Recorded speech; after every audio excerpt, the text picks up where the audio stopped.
Kevin, मैं आपको रोक रहा हूं। आप अगला पड़ाव, नवा राउंड, रोहतक लोकसभा सीट की 9 विधानसभा सीटों का जिक्र करें तो बीजेपी 3, कांग्रेस 4, अदर्स के खाते में यहां पर 2 सीटें जाती हुई एग्जिट पोल दिखा रहे हैं। महम की बात करें तो राधा एलावत और बलराज कुंडू मुकाबले को रोचक बना रहे हैं। काफी दमखम के साथ चुनावी मैदान में इन्होंने प्रचार प्रसार किया था, लोगों के बीच में पहुंच बनाई थी। और बहादुरगढ़ की बात करें तो राजेश जून के तेवर काफी तल्ख दिखाई दिए और वो ये एग्जिट पोल भी बता रहे हैं कि वो कमतर आंकड़ा उन्हें गलत है। कोसली में मनोज कोसलिया सेंधमारी की तैयारी में दिखाई दिए, सेंधमारी करते दिखाई दिए हैं। तो रोहतक लोकसभा क्षेत्र की बात करें तो 9 विधानसभा क्षेत्र रोहतक के, जहां पर बीजेपी और कांग्रेस की बात करें तो 3 सीटों पर बीजेपी, 4 सीटों पर कांग्रेस,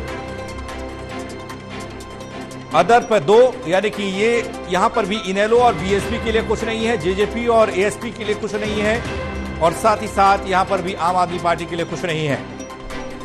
महम में राधा एलावत और बलराज कुंडू मुकाबले को रोचक बना रहे हैं, क्योंकि इन लोगों को देखा गया था प्रचार के दौरान भी काफी जन समर्थन इन्हें मिलता दिखाई दिया।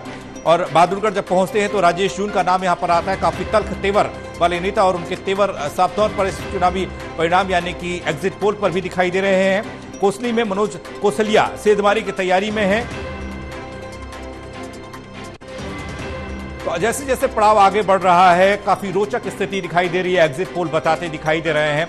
रोहतक हम पहुंच गए, इसके बाद भिवानी मेहनगढ़ की बारी आएगी। लेकिन महेश, जिस हिसाब से रोहतक का इलाका, कांग्रेस का इलाका, हुड्डा का गढ़, यानी ये कहा जाता है पहले से ही, और कांग्रेस की सियासत, हुड्डा की सियासत, इनके परिवार की सियासत यहाँ होती रही है। जो आंकड़े बता रहे हैं वो कुछ गलत नहीं हो सकते।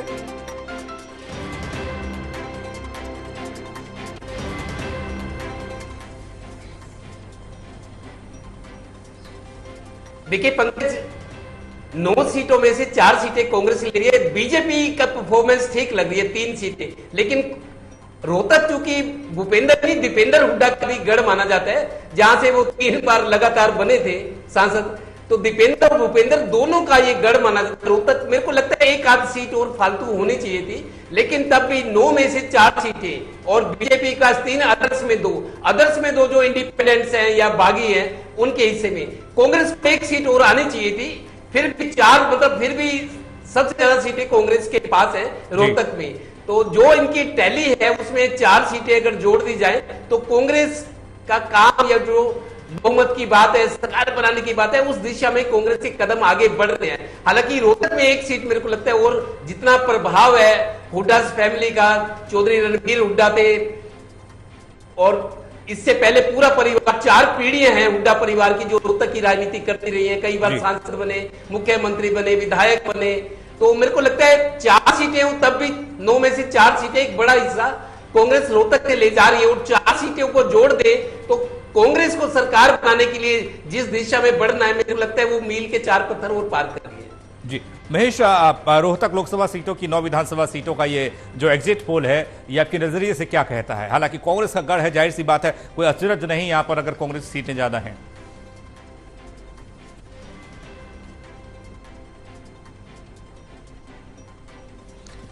देखिए, मुझे लगता है कि ये तो निराशा की स्थिति कांग्रेस पार्टी के लिए हो सकती है, और खासकर भूपेंद्र सिंह हुड्डा परिवार के लिए। दरअसल अगर रोहतक लोकसभा क्षेत्र का जिक्र करें तो भूपेंद्र सिंह हुड्डा और दीपेंद्र सिंह हुड्डा अपने परिवार की तरह इस पूरे लोकसभा क्षेत्र को देखते भी हैं, लोगों से मिलते भी हैं, उनकी बात भी सुनते हैं, उनकी समस्याओं का समाधान करने की कोशिश भी करते हैं। और जिक्र अगर भूपेंद्र सिंह हुड्डा के कार्यकाल का किया जाए तो ये आरोप भी हुड्डा परिवार पर लगे कि रोहतक का मुख्यमंत्री और दीपेंद्र हुड्डा को रोहतक लोकसभा क्षेत्र से बाहर कुछ नजर नहीं आता। ये आरोप विरोधियों की तरफ से हुड्डा परिवार पर लगाए गए।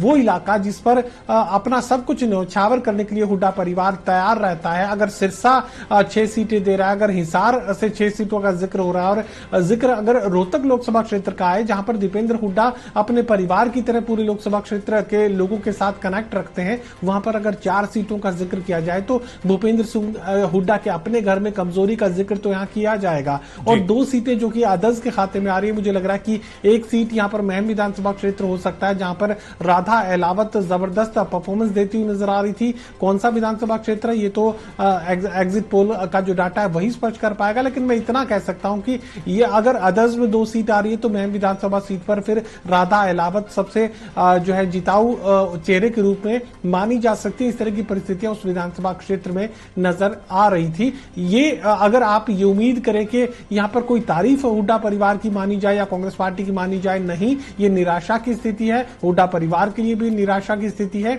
अगर सिरसा का इलाका, अगर हिसार का इलाका 6 सीट देता है कांग्रेस पार्टी को, हुड्डा परिवार को भी इसमें शामिल मैं कर रहा हूं, तो ऐसे में अगर रोहतक जिला यहां पर 4 सीटें भूपेंद्र सिंह हुड्डा परिवार को देगा तो यकीनन फिर भूपेंद्र सिंह हुड्डा और दीपेंद्र हुड्डा को अपने इलाके के बारे में और अपने लोगों के बारे में एक बार फिर से सोचना ही पड़ेगा।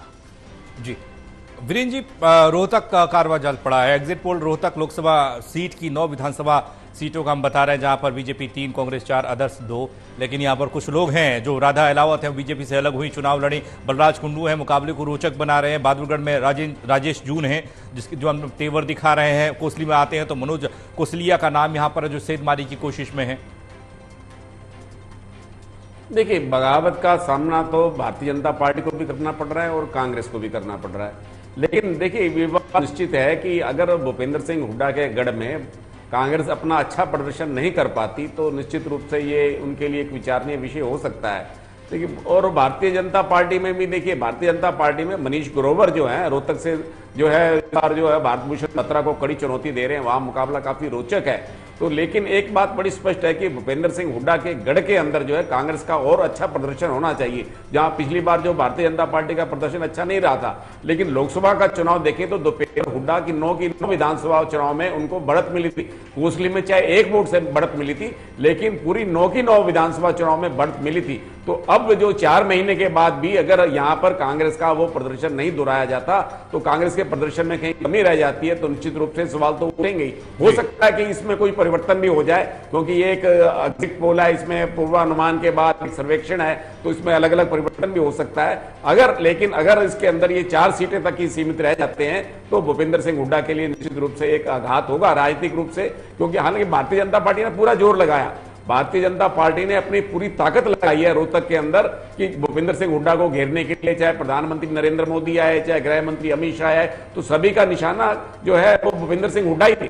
और भूपेंद्र हुड्डा ने काफी मेहनत भी की है, लेकिन भूपेंद्र सिंह हुड्डा ने अपने निर्वाचन क्षेत्र में गढ़ी सांपला के अंदर जो है एक मात्र जब वो सिर्फ नामांकन दाखिल करने गए थे, अब उसके दिन मतदान के दिन गए, इसके अलावा वो कहीं नहीं गए। पूरा निर्वाचन क्षेत्र के लोगों ने उनका जो क्षेत्र संभाला हुआ था प्रचार के लिए।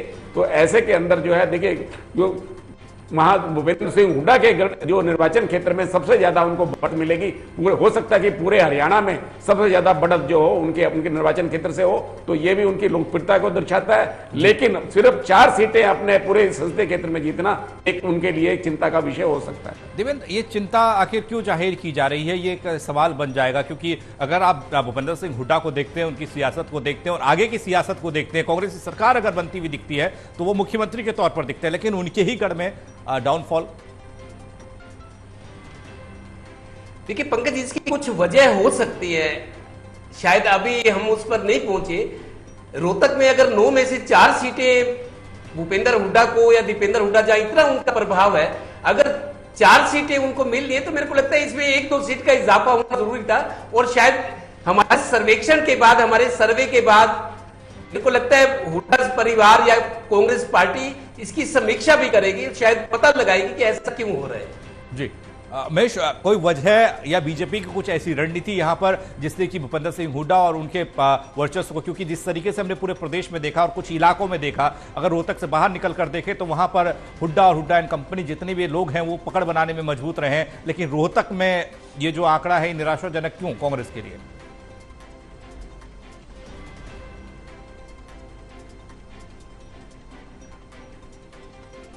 देखिए, मुझे लगता है कि जाट आरक्षण दंगों के दौरान कुछ एक ऐसा खास वर्ग है जो भूपेंद्र सिंह हुड्डा से उस वक्त नाराज हुआ था, लेकिन वो नाराजगी अब तक खत्म हो चुकी होगी, ये हम मानकर चल रहे थे। इस तरह के अगर चुनाव परिणाम सामने आ रहे हैं तो यकीनन फिर ये बात कही जा सकती है कि उस वक्त जो दंगे रोहतक लोकसभा क्षेत्र में देखने को मिले थे और खासकर रोहतक शहर को जिस तरीके से जला दिया गया था, उसका असर आज तक भी बाकी है। और भूपेंद्र सिंह हुड्डा को चाहे उनका कोई उस मामले से लेना देना था या नहीं था, लेकिन कहीं ना कहीं अप्रत्यक्ष रूप से भूपेंद्र सिंह हुड्डा को उसके लिए जिम्मेदार शायद लोग मान रहे हैं। इस वजह से भी इस तरह का जो चुनाव परिणाम हो सकता है, वरना मेहनत के लिहाज से दीपेंद्र सिंह हुड्डा अपने लोकसभा क्षेत्र में के अंतर्गत आने वाले विधानसभा क्षेत्रों में इतनी मेहनत करते हैं कि जिसका कोई अंदाजा नहीं लगाया जा सकता। बेतहाशा मेहनत अपने लोकसभा क्षेत्र में दीपेंद्र सिंह हुड्डा भूपेंद्र सिंह हुड्डा करते हैं। और जैसा कि मैंने कहा कि यहां पर इस तरह के आरोप भी भूपेंद्र सिंह हुड्डा को झेलने पड़े थे कि रोहतक का मुख्यमंत्री, क्योंकि सबसे ज्यादा विकास कार्य उसी इलाके में करवाए गए,